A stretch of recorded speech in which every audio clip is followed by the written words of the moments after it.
Baklas tayo ng backseat kasi kada refuel nangangamoy gasolina. Minsan tumatagal pa ng 2 to 3 days, siguro habang puno nangangamoy gasolina. So check natin dito kung may leak. Then may isa pa.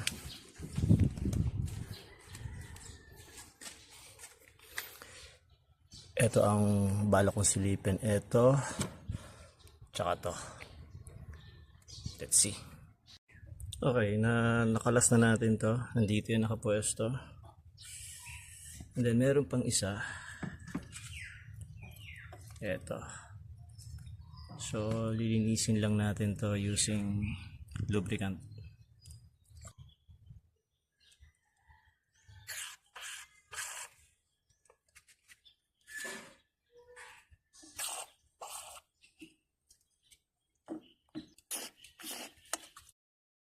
May balik na natin yung isa. Eto, balik na rin natin.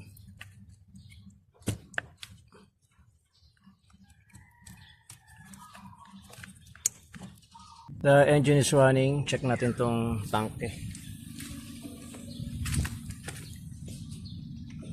Pag visual check tayo and then aamuyin natin. Yeah, the pump is running. At nakita ko may space dun, no? So ito na yung pinakibabaw ng tanke. So ayun yung spasyong yun. Yun yung mismong labas na. So kung may singaw tong gilid-gilid na to, papasok talaga lahat ng amoy. Ayun yung puting yun, no? May siwang.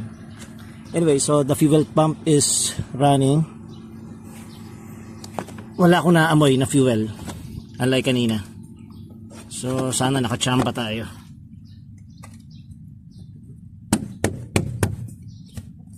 Okay.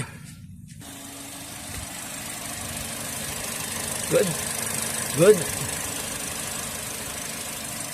Let's see.